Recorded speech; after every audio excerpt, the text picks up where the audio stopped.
सुप्रिया सुळे यांच्या गाडीचा अपघात झालाय। पुणे ते मुंबई प्रवास करत असताना हा अपघात झाला।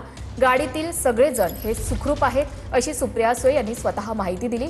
रस्त्यावर वाहन चालवताना काळजी घ्या असं आवाहन देखील त्यांनी केलेलं आहे।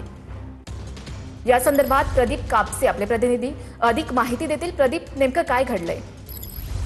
खरं आपण पाहतो की खासदार सुप्रियाताई सुळे जे आहेत ते पुण्यावरून मुंबईच्या दिशेने जात होते आणि पुणे ते मुंबई महामार्गावरती त्यांच्या गाडीला जी आहे ती डाव्या बाजूने येऊन गाडी एक धडकली आणि अपघात जो आहे तो झालेला आहे। मात्र सुदैवानं म्हणजे गाडीतले सगळे जे प्रवासी होते, जे सुप्रिया सुळे यांच्यासोबत पुणे ते मुंबई प्रवास करत होते, ते सगळे सुखरूप आहेत अशी माहिती स्वतः सुप्रिया सुळे यांनी व्हॉट्सअप स्टेटसद्वारे दिलेली आहे।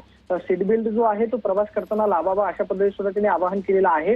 मात्र ही गाडी जी आहे ती त्यांच्या गाडीच्या डाव्या बाजूला येऊन धडकली। गाडीला जे आहे त्या सुद्धा गाडीचं नुकसान झालेलं पाहायला मिळते। मात्र गाडीमधले सगळे जे होते सुप्रिया सुळे यांच्यासोबत प्रवास करणारे ते सगळे सुखरूप आहेत। पुण्यावरून मुंबईच्या दिशेने जे आहे ते सुप्रिया सुळे जात होत्या आणि वाट्यामध्येच त्यांचा हा अपघात जो आहे तो झालेला आहे।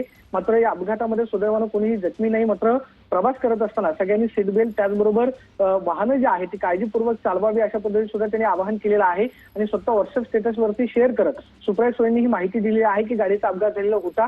गाडी जी आहे ती डाव्या बाजूने येऊन धडकली, मात्र गाडीमधले सगळे जे आहेत सुखरूप आहेत। धन्यवाद प्रदीप या संदर्भात माहितीसाठी।